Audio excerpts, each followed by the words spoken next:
Mat Armstrong bought a Bugatti Veyron that Bugatti's own engineers declared impossible to fix, and when the company refused to sell him parts or provide any assistance, he went ahead and repaired it anyway for the cost of a blown fuse. What started as a desperate 20-minute decision to purchase a repossessed hypercar turned into a public battle with one of the automotive industry's most exclusive brands, and the resolution nobody saw coming proved that sometimes the most expensive engineering problems have the cheapest solutions. Armstrong had already earned his reputation in the YouTube automotive community by rebuilding a completely destroyed Bugatti Chiron Pursport without a single page of official documentation from the manufacturer. When he'd called the company for help on that project, they either ignored him completely or came back with policies so restrictive and prices so astronomical that working with them made no financial sense. Finding torque specifications independently and sourcing a compatible starter motor from a completely different vehicle platform, he'd proven that dedication and resourcefulness could accomplish what the factory claimed only they could do. That Chiron rebuild gave him confidence, but more importantly, it taught him exactly how Bugatti operates when dealing with independent owners who don't follow their authorized repair network. The Veyron opportunity came through a text message while Armstrong was working on a crashed Chiron in Florida. His tattoo artist sent word about a repossessed vehicle that needed a buyer immediately, and the window to commit was 20 minutes maximum. For someone who'd spent years hunting salvage supercars and understood how rare these opportunities were, the decision took no deliberation at all. Only 450 Veyrons were ever manufactured, and finding one available for purchase at any price was difficult enough without the added pressure of a ticking clock. Armstrong knew the car would come with problems, knew Bugatti would make repairs difficult, and knew the dirt-cheap price tag carried warning signs, but he committed anyway because opportunities like this don't present themselves twice. Bugatti's policies created the central obstacle before the car even arrived. While the company cannot legally refuse to sell parts to a registered owner, they mandate that any components ordered must be installed at an authorized facility by factory-trained technicians. This prevents independent mechanics and content creators from accessing the engineering details Bugatti considers proprietary, and it meant Armstrong's plan to document the repair process would violate their terms from the start.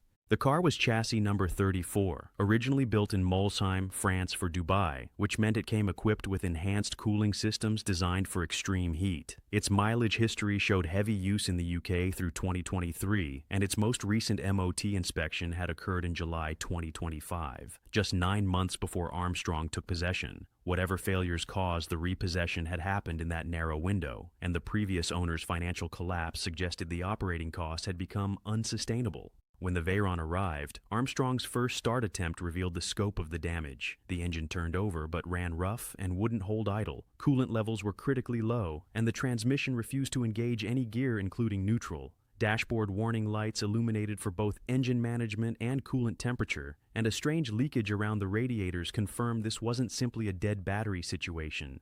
Plugging in diagnostic equipment revealed 30 fault codes initially, and after clearing and rescanning to eliminate false readings, the numbers barely improved. A cylinder 8 misfire showed no signal, the transmission pump made abnormal buzzing sounds instead of building pressure, and the list of malfunctioning systems grew longer with every test.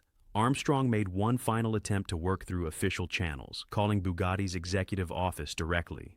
The reception he received went beyond simple refusal and crossed into open hostility, with the company representative allegedly calling him absurd and arrogant for attempting repairs they considered impossible outside their network. The conversation escalated into accusations that Armstrong's content damaged Bugatti's reputation by suggesting their vehicles weren't reliable, and that documenting repair procedures gave competitors access to proprietary engineering secrets. When offered a collaboration deal that would require surrendering creative control, accepting a 70-30 revenue split, and auctioning off his entire collection of other brands, Armstrong ended the call. Bugatti responded by publicly refusing to sell him any components and allegedly increasing spare part prices to levels that made independent repair economically impossible, with some items jumping from hundreds to thousands of dollars. The repair work began in earnest once Armstrong accepted that factory support would never materialize. Removing the engine cover required watching YouTube tutorials because none of the team had worked on this platform before, and gaining access to the W16 engine revealed corrosion and wear consistent with high mileage on British roads. Testing confirmed the gearbox wasn't mechanically seized, which meant the shifting problem was electrical rather than catastrophic internal damage. The secondary air pumps weren't activating on startup, another electrical fault that pointed toward broader system issues rather than failed mechanical components. Ricky Elder from RE Performance became the breakthrough connection Armstrong needed. Elder had worked as an Audi UK development engineer before founding his specialized supercar workshop in Swindon, and his experience with high-performance vehicles, including Lamborghini V10 platforms, gave him relevant diagnostic skills. More valuable than his technical knowledge was his admission that he knew the Veyron's previous owner personally and had watched the car get driven hard enough to potentially damage even Bugatti's supposedly bulletproof gearbox.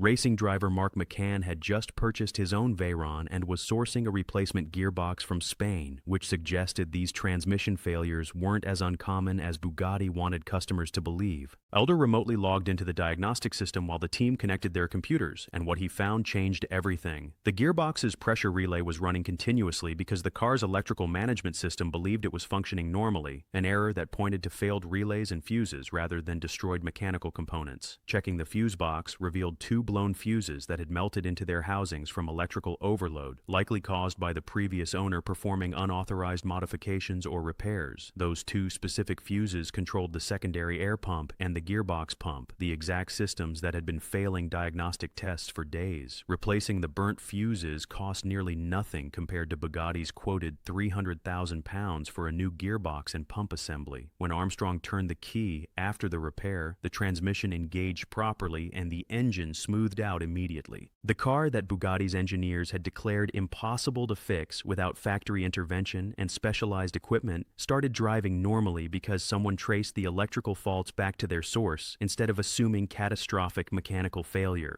Armstrong's celebration wasn't just about saving money or proving Bugatti wrong, it was about demonstrating that independent repair rights matter even in the supercar market, and that manufacturer restrictions often serve corporate interests rather than technical necessity. Armstrong's £300,000 problem got solved with replacement fuses that cost less than a decent dinner, and that gap between Bugatti's quoted repair price and the actual solution tells you everything about why manufacturers fight so hard to control the independent repair market.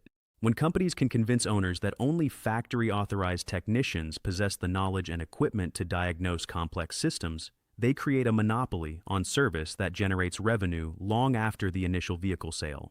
Armstrong's willingness to ignore those warnings and trace electrical faults back to their source didn't just save him money, it exposed how often manufacturer complexity serves business strategy rather than engineering necessity. What makes this story worth examining goes beyond one YouTuber fixing one expensive car. The right to repair debate has been building momentum across multiple industries, from smartphones that require proprietary tools for battery replacement to farm equipment that won't function without dealer-authorized software updates. Automotive manufacturers have watched these battles unfold and learned that controlling access to diagnostic information, repair procedures, and replacement components gives them leverage over the entire ownership experience. Bugatti's response to Armstrong wasn't an isolated case of corporate overreach. It was a test of how far exclusive brands can push repair restrictions before independent owners push back hard enough to matter. The financial incentives explain why this fight keeps intensifying. When Bugatti quotes £300,000 for a gearbox replacement that turns out to need two fuses, that margin doesn't represent fair compensation for expertise or specialized labor. It represents the premium manufacturers can charge when they've successfully eliminated competition in the repair market. Armstrong had already proven with the Chiron rebuild that factory documentation isn't irreplaceable magic, that torque specifications can be found through research and testing, and that compatible components from other platforms will work when sourced correctly. The Veyron repair took that lesson further by demonstrating that diagnostic complexity often hides simple failures, and that electrical troubleshooting skills matter more than proprietary access when systems fail. Bugatti's alleged response to Armstrong's independence reveals how personal personal these corporate battles become when brand image intersects with repair control. The accusations that his content damages their reputation by suggesting unreliability or gives competitors access to proprietary secrets miss the fundamental point that owners have legitimate rights to understand and repair products they've purchased. A car sitting in someone's garage isn't intellectual property on loan from the manufacturer. It's private property that the owner should be able to modify, repair, or document without corporate approval. The collaboration offer that demanded creative control, revenue sharing, and forced auction of competing brands crossed from business negotiation into attempted control of Armstrong's entire career, and the fact that he walked away from that deal says something important about valuing independence over institutional approval.